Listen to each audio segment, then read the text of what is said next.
I thought the one thing that would hold him back would be just, oh, him again? He's not chosen. I'm going to make him eat poop.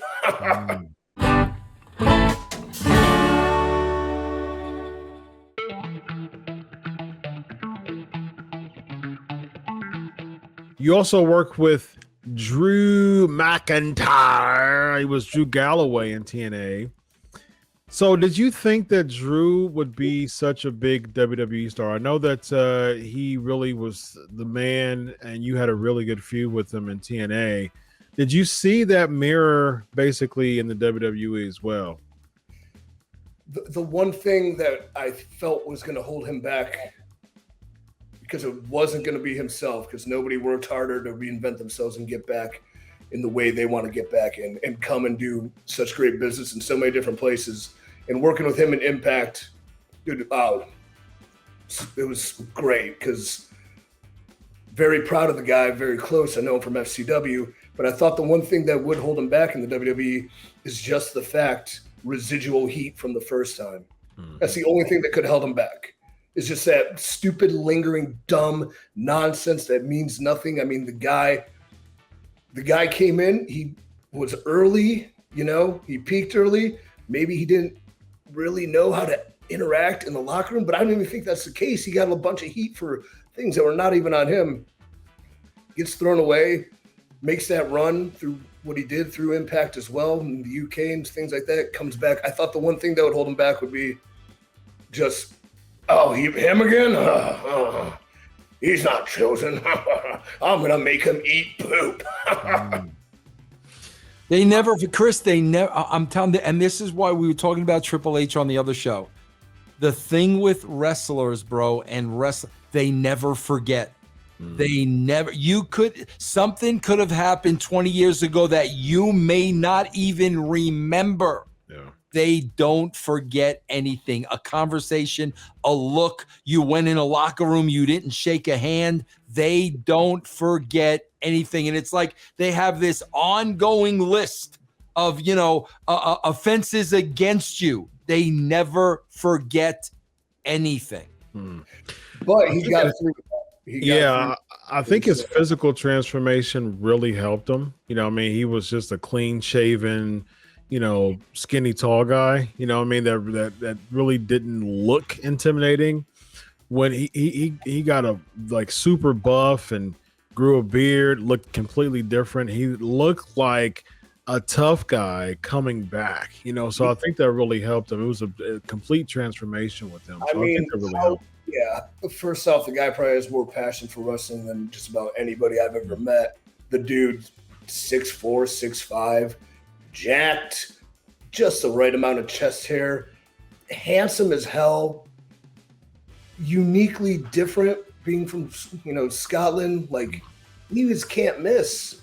Yeah. Just can't miss, and I'm so pumped that he was able to parlay this into a long-term run on top, because not often the guys on top, sometimes earn it or deserve it. He is truly one of them.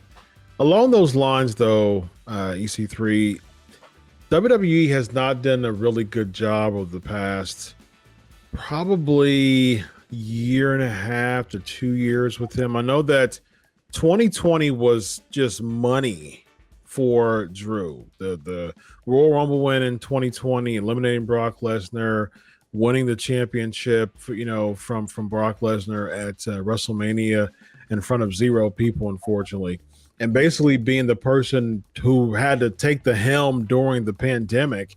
He really didn't get a chance to really shine in front of a crowd as a champion, and that's unfortunate.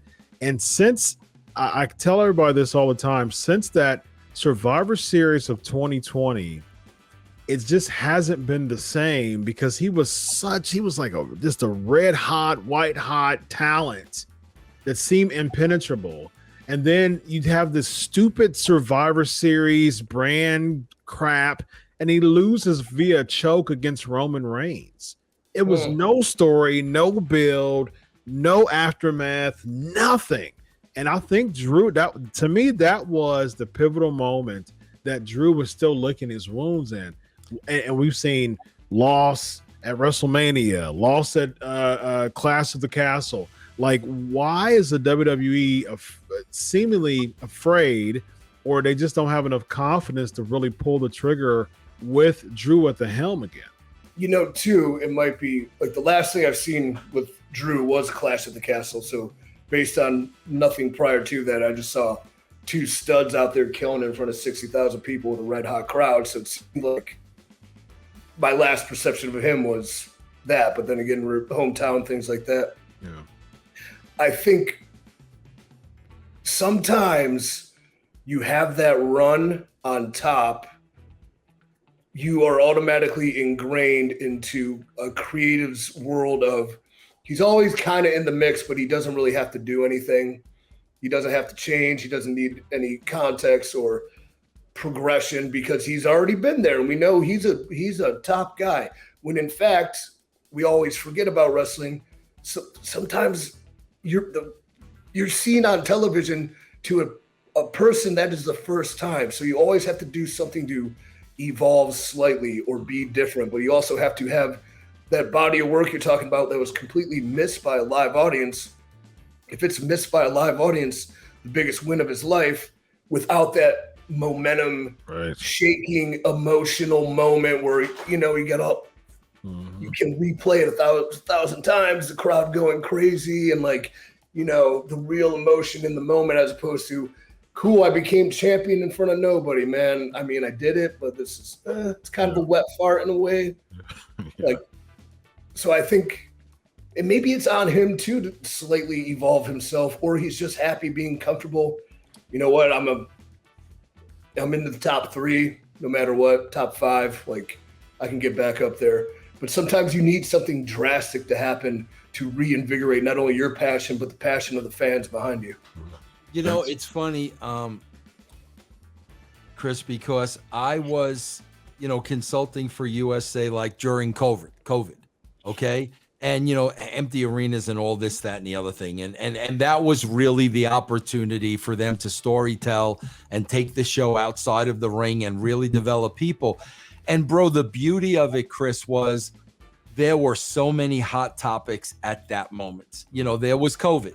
There was Black Lives Matter. There was the Me Too movement. So much stuff was going on.